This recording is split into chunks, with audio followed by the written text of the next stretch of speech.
En daarom jy sê, whenever I leave the house, and on whatever thing my eyes fall on, وسلموا تسليما حتى تنالوا جنة ونعيما صلوا عليه وسلموا تسليما حتى تنالوا جنة صبر. ونعيما Allah Ta'ala says, Wallahu yuhibbu as-sabirin.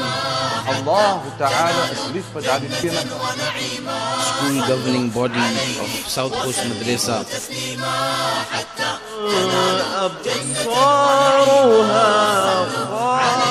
وسلموا تسليما حتى تنالوا جنة ونعيما صلوا عليه وسلموا تسليما حتى تنالوا. Assalamu alaikum wa rahmatullahi wa barakatuh. Welcome to this program. Good evening. We are talking about the International Peace College South Africa. Joining me in studio this evening is Sheikh Ihsan Talib, who is the principal of the institution, and Sharif Abbas, who is chairperson of the board. Assalamu alaikum, gentlemen. Welcome to the studios. Wa alaikum salam. wa rahmatullahi wa barakatuh. Tell me about IPSA. Who is IPSA? Where does it come from? And what is it that IPSA does in the community? Jazakumullah khair, Brother Samih. Bismillah ar-Rahman ar-Rahim. IPSA, the International Peace College South Africa, is the first accredited Islamic tertiary institution in South Africa. By the grace of Allah subhanahu wa ta'ala, in 2005, we had a merger of two local institutions, Islamic institutions, the Islamic College of Southern Africa, as well as the Darul Arqam Islamic Institute. These two institutions came together and they formed the International Peace College South Africa. From IPSA's perspective, our purpose and vision for the development of the institution speaks not only to the legacy of Islam, it also speaks to the legacy of Islam in South Africa, and it also speaks to the role and the responsibility that we believe South African Muslims have of contributing towards the discourses of the complex issues that the Muslim Ummah face at a global level. And so from our perspective, our programming material, our research projects, our community enrichment programs informs and are informed by a commitment to the revival of the intellectual as well as the spiritual dynamism of a 1400-year legacy of scholarship based on the Quran and the Sunnah. In addition to that, we believe that it is important to fuse in there, bring the ability for the Muslim narrative in South Africa to be forged and brought to the fore for the benefit of the Ummah in the global scenario. And so our 350-year legacy of Islam in South Africa also, in addition, informs the programs as they are designed and structured at IPSA. In addition to that, we believe that it is only going to be through a revised as well as a kind of commitment to a thought leadership, an Islamic thought leadership committed to social justice, committed to the issues that affect the very lives of people on a daily basis, that we're going to bring meaningful contribution to society. And that's what we endeavor at IPSA. As complex as it is to put a syllabus or programs together for students, having that accredited, because anybody that wants to study or wants to learn about anything, whether you're learning to drive a car, whether it is you're learning to fix the motor vehicle, or teach people for that matter, there has to be accreditation for where you are learning. The place needs to be certified. How certified is the Islamic Peace College of South Africa?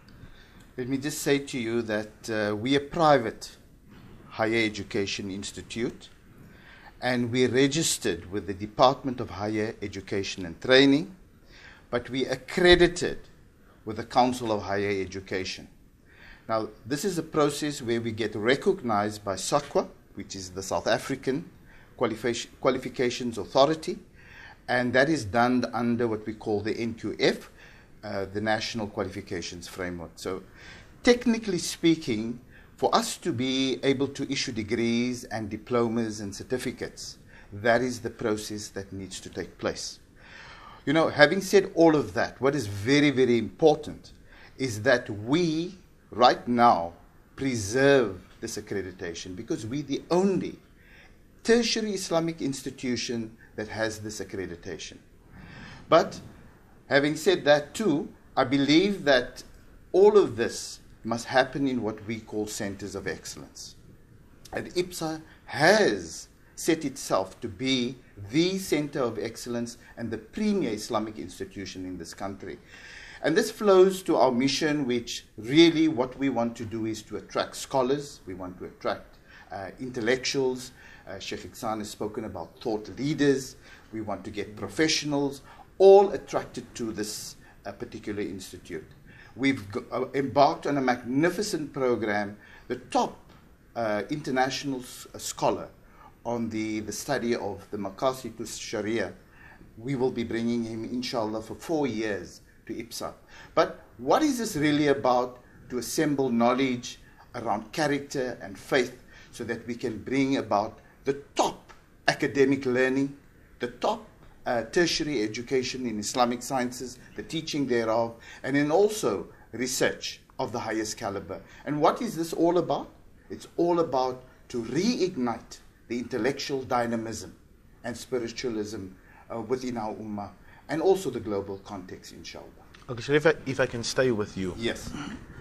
Getting something, when you use the word excellence, yes, when you use the word top, then there's a certain chip that goes on somebody's shoulder who's going to be responsible for making sure that there are buildings with facilities that can facilitate these centers of excellence. What kind of funding projects does IPSA have that makes it possible for people to contribute? We know with any other tertiary institution, there's alumni, there's donor funding that happens, Absolutely. There's government grants that happens. Yes. But because this organization is fairly new, no alumni exists. There's no real donor funding coming in. But the education that's being handed over there is of an international standard. How is funds being raised? What kind of funding projects is currently underway to make sure that IPSA can continue? Well, you know, one of the key responsibilities of the board is to ensure that the programs at the institute is run correctly. But I think a major component of our responsibility would be funding. We have established what we call an endowment foundation. It is run by very, capable business people and professionals out there, alhamdulillah. But what I'd like to do, is to certainly profile some of the funding projects that we have on the table. And I've got some numbers here with me also, Samit, tonight, which I want to actually give over to the viewers so that they can clearly understand. For us to run this institute at the level, as a center of excellence, you cannot run a car at full speed if you're not running on all cylinders. Yes. So here, technically speaking, we need to fulfill all the responsibilities within the organization to be able to operate efficiently. We have a number of programs, the student financial assistance. There's a very innovative program, the African Independent Muslim Students Scholarship Program, where we need approximately about 470,000.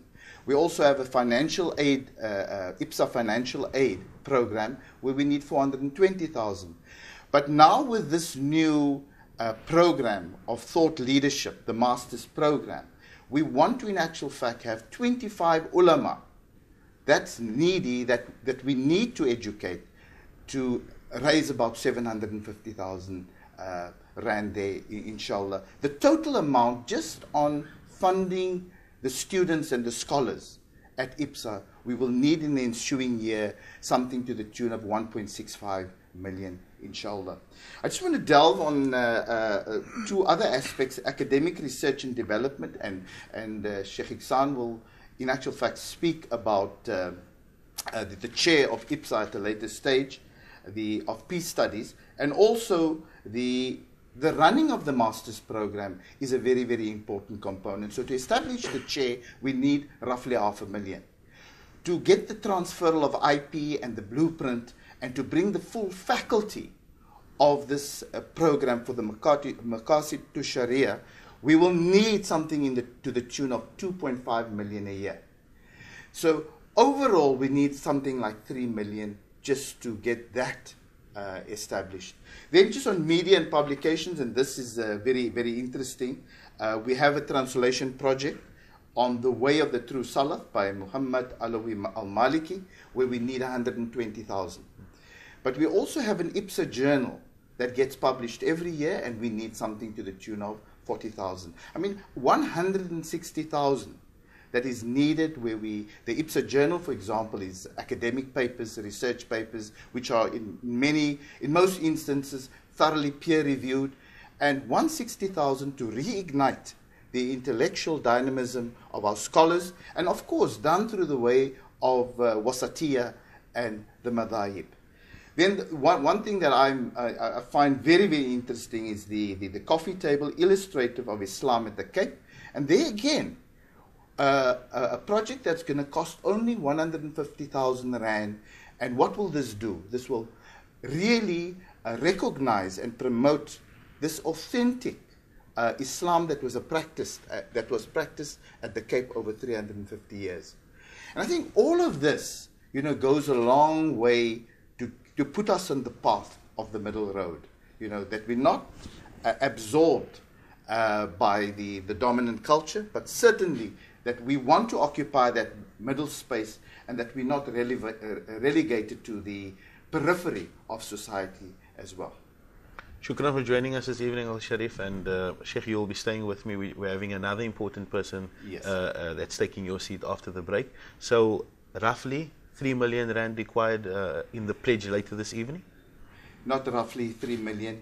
Our budget, there was stuff that I haven't spoken about, like occupational infrastructure. I haven't spoken about building infrastructure and repairs, and there again is another 500,000 and another 800,000.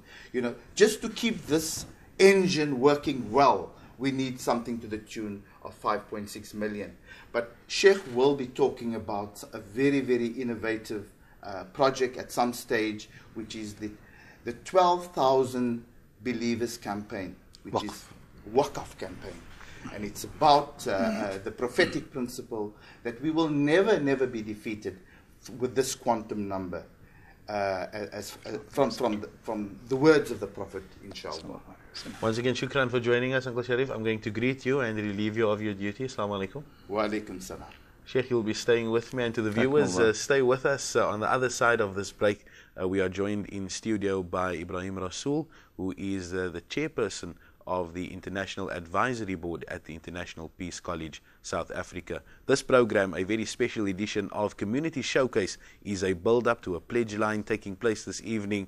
The man has given you all the numbers. Make sure you get your family and friends together around the table to decide what you are going to contribute, so that we can continue with IPSA for them to continue delivering that message of the middle road and that beautiful message of Islam, that way of life that promotes peace, love and happiness. We'll see you on the other side of this. صلوا عليه وسلموا تسليما حتى تنالوا جنة ونعيما صلوا عليه وسلموا تسليما حتى تنالوا جنة ونعيما صلوا عليه. Assalamu alaikum wa rahmatullahi wa barakatuh. Welcome back to this very special edition of Community Showcase, where we are talking about the International Peace College, South Africa, IPSA, as it is affectionately known. Still in studio with me is the principal of the institution, and that is Sheikh Ihsan Talib. Welcome back, Sheikh. And joining us now, no stranger to all of South Africa and the globe, I guess, Ibrahim Rasool, former Premier of the Western Cape. Also former ambassador to Washington, now scholar at the Georgetown University, and also serving a very important role as chairperson of the advisory board, or the International Advisory Board to IPSA. What is the role of the International Advisory Board, and what does it mean to an organization such as IPSA? I think the audacity of a university like IPSA having an International Advisory Board is one of the most important indicators of confidence that what happens at IPSA doesn't just have local relevance, doesn't simply have national relevance, but has global relevance. I've been fortunate, alhamdulillah, that I've been able to be based in the USA, that I've traveled across the USA. I've been invited to Europe. I've been across the Muslim world, from Malaysia, Southeast Asia, to the Middle East, and so forth. And in some way, whether Muslims are a majority or whether they're a minority, they see something fascinating about this ummah in South Africa. They see a part of the ummah that is comfortable in their own skins, that is at ease with itself and at peace with its citizens and its neighbors. And they want to have a sense of how we've done that. And so, for example, majorities want to know, how do we live where there is an abundance of human rights, of democracy, of freedom for people, and where we effectively are a small community? And minorities across Europe and North America want to know, how is it that a minority has found itself in such a wonderful position where, for example, halal food in Cape Town is ubiquitous. That, for example, you can hear the muaddin when you can't even see a minaret in places in Europe and North America, where Muslims coexist and reach the highest levels in the boardrooms and in the classrooms, reach the highest levels on the sports field and in the cultural arenas, and so forth. And so, in a sense, IPSA has this enormous responsibility to share the recipe with the global ummah, to be able to say to the global ummah that this is how we have done it. These are the ways in which we approach the Sharia, these are the ways in which we approach Islam, and this is what has made us a standout community within a embattled and troubled ummah as a whole. If we look at the influences that IPSA has had on the way people have seen certain things, and as critical as the certain people are of certain events that take place, for example, the looking at the Caliphate, for example, that came at a time where the ISIS question was a bold question globally, and Muslims were very, very boldly saying, no, we are going to keep quiet about it wherever you went.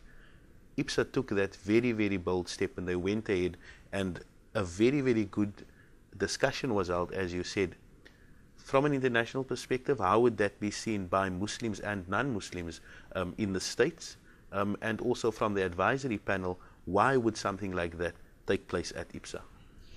Look, I think that the success of those forums at IPSA has emboldened the ummah to say what it stands for. Because unless ulama and thought leaders speak the truth, your general populations of Muslims will not know where they stand on a matter. They will forever be equivocating, because we did have khilafat before. What is different about this one? Can this one claim it? And so Muslims are caught like deer in the headlights, not knowing what, unless there is leadership. And that's the strength of IPSA, to use an academic forum to allow for leadership to be exercised, and to look at it not from simply the history of Islam, but looking at it from the intents of Islam, its value base. And that's where Jasser Oda is such an expert, to be able to say, these are the classical maqasid, the classical objectives and values of Islam. From this must be derived the pathways to reach Allah subhanahu wa ta'ala in this world and in the year after. And therefore to say, how will it be if we were to hold up, say, Baghdadi and his claims to be the Khalif today against the values? If the values of Islam are for peace, he violates it. If the values of Islam today are for unity amongst Muslims, he violates it. If the values today are for the dignity of women, he violates it. And so it's a very simple maqasidi approach to how a Muslim can judge the world today. And so the success of that is the burden of IPSA. Because now, having shown that 80 ulama can spend 2-3 days together, and at the end of it be certificated that they have completed a course in Maqasid al-Sharia, now there is a demand from across the world. And this is, in a sense, where IPSA needs to fund the future. Not the future of the institution, but the future of the ummah, to infuse new ideas into this ummah in very complex times. And so that, I think, is where we are going to next. Because if we could present on a global scale what we did with local ulama earlier this year, and we could get ulama from across North America, from across Europe, from across even parts of the majority Muslim world in one class. We cannot compete with the Al-Azhar and with Medina and with the Darul Ulooms on classical fiqh. But what we can infuse into it is what has kept the Ummah in South Africa alive and thriving and makes it successful today. We have learned to understand our Islam, our deen, in the context of colonialism, slavery, segregation, and apartheid. We have always understood what the higher intents of the deen is, and that has been our lodestars. That even when we had many other disputes, we knew this is what Islam stands for. And therefore, we were able to keep Islam alive and resurrect it at the darkest of political times. And that's what the world wants from us. And we have the opportunity and the responsibility to offer a master's in Maqasid al-Sharia at IPSA. And that's what we want the Ummah here to take responsibility for the revival of the global Ummah and to move it from confusion to clarity on all of these matters. We are here discussing the International Peace College South Africa because later on this evening, everybody viewing ITV and everybody across the globe will have an opportunity to literally put their money where their mouths are when it comes to promoting the beauty of Islam and promoting that peace. Why should people support? Why should the viewers of ITV, why should the global community support IPSA in its cause to present more programs like this and to take the message of Islam, that beautiful message of peace and love, to the global community? I want to say that IPSA is probably at this point one of the few Muslim institutions that can ensure that we avoid the inertia that sometimes comes with too much orthodoxy, and that we can avoid the destructiveness that comes from extremism. We are probably best placed to find that middle path between the two. And that is the reason that I think we owe a debt to the global Ummah, because every time something goes wrong globally, it subtracts from our identity. It besmirches who we are as a people and what our deen is as a philosophy of life. And that's what IPSA has to do, and that is what we are asking the Ummah in South Africa firstly to respond to and to fund, because we have the opportunity to reshape the discourse in Islam and the discourse about Islam. Shukran for that message, Sheikh Ihsan. In 30 seconds, I don't think we can better what Ibrahim has said, but in 30 seconds, why should people support this evening's pledge? Absolutely. Samit, again, the risk of repeating, as we've indicated earlier, IPSA stands for knowledge, virtue, civilization. Those are the values, the building values, the constructive values of Islam. And to build civilization, we need to have the correct approach, which is contextual, academically, intellectually, but contextual. From our perspective at IPSA, we importantly convey the message of context, taking the legacy of 1400 years, fusing it with context, and ensuring that we derive the best of 1400 years of scholarship within a contextual understanding and interpretation. So our programs are designed to serve that particular purpose. Our programs are designed in order to bring about that balance of a critical mind, intellectual and spiritual leadership within our students, as well as for the broader Islamic leadership body. Our program, inshallah, later this evening wants to shed more light onto that in terms of how we wish to ask the community to participate, and we ask them to be part of that later on this evening. Shukran, Sheikh, for joining us, and hopefully later on, inshallah, we'll have the community of the world open their hearts and open their pockets to make sure that this message that IPSA is conveying through our community and the global community continues, inshallah. And shukran, Ibrahim, for joining us in the studio. Assalamu alaikum. Alaikum salam. This has been a special edition of the Community Showcase. This evening we looked at the International Peace College South Africa, a pledge line taking place within 2.5 hours or so from now. Call your family, call your friends, get everybody around the table and make sure that you can put your money where your mouth is to say that you would like to be part of committing to that message of Islam, that message of peace and love that is currently being lectured about, that's being talked about, discussions are taking place, and a message is being put out to the global community from the individuals involved at the International Peace College South Africa. Until we speak next time, I bid you assalamu alaikum wa rahmatullahi wa barakatuh. A hearty good evening and fi amanillah. صلوا عليه وسلموا تسليما حتى تنالوا جنة ونعيما.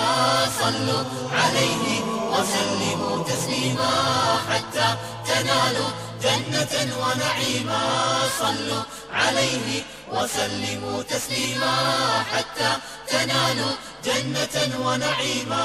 صلوا عليه وسلموا تسليما حتى تنالوا جنة ونعيما. صلوا عليه.